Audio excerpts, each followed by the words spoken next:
सावन के ऊपर नवग्रहों की शांति के लिए सावन में इन चीज़ों से करें शिव जी का रुद्र अभिषेक। सावन का महीना नवग्रहों की शांति से जुड़े उपाय के करने के लिए भी बहुत असरदार माना जाता है। कुंडली में जिस ग्रह की स्थिति अशुभ हो उसमें संबंधित रुद्र अभिषेक के उपाय करने से कुंडली में नवग्रहों की स्थिति मजबूत होती है।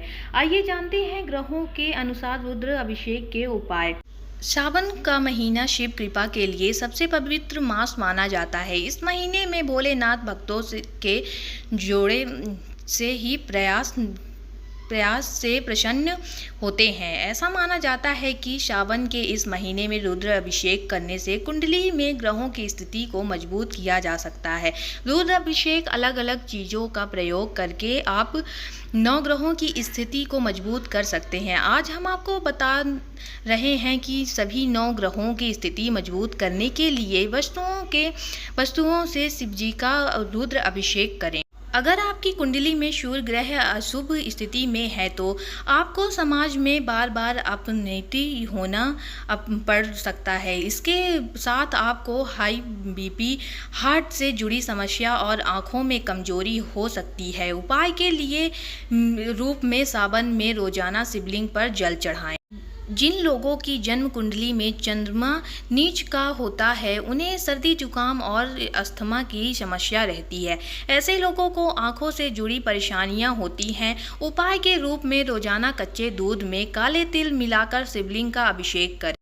जन्म कुंडली में मंगल की स्थिति अशुभ होने पर आपके शरीर में खून की कमी से जुड़ी समस्या होती है और आप पेट की बीमारियों से परेशान होते हैं। उपाय के रूप में शिवलिंग का रोजाना शहद में अभिषेक करें।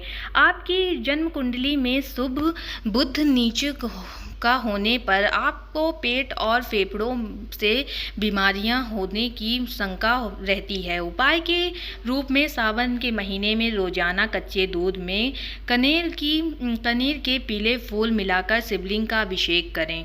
जिन लोगों की जन्म की कुंडली में गुरु अशुभ स्थिति में होता है उन्हें अक्सर धन कमी का सामना करना पड़ता है। उन्हें तत्व दांत और कफ से जुड़ी समस्या हो सकती है। ऐसे लोगों को सावन के महीने में रोजाना पानी में पीला चंदन मिलाकर शिवलिंग का अभिषेक करना चाहिए।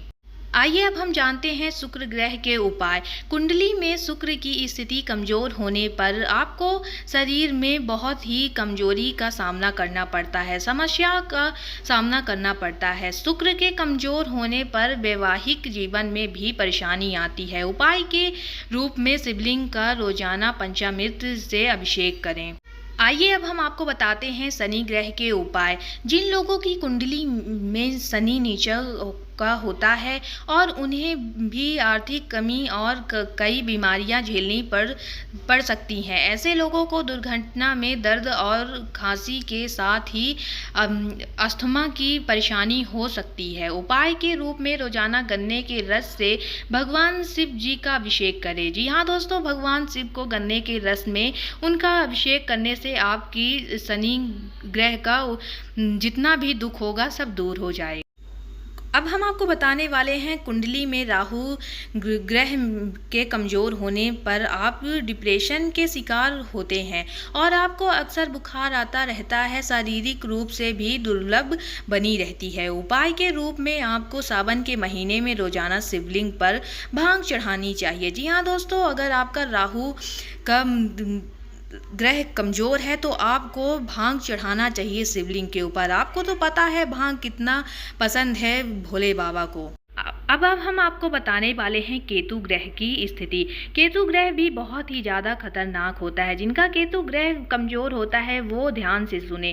केतु ग्रह की स्थिति यदि आपकी कुंडली में कमज़ोर होगी तो आपको शुगर हो सकती है और या फिर समस्या से जीवन घिरा रहेगा। उपाय के रूप में सावन के महीने में सरसों के तेल से शिवलिंग का अभिषेक करें। आप ध्यान रखें, केतु ग्रह बहुत ही ज़्यादा हमारे लिए बेकार होता है, इसीलिए आपको इस बात का ध्यान रखना चाहिए। आपको इस बात का ध्यान रखना चाहिए कि राहु और केतु जिनका भी ग्रह बहुत ही कमज़ोर हो, उनको बहुत ही सावधानी सावन में रखनी चाहिए, क्योंकि ये दोनों ग्रह बहुत ही ज़्यादा खतरनाक होते हैं और सावन के महीने में इनका उपाय हम आपको बताए हैं।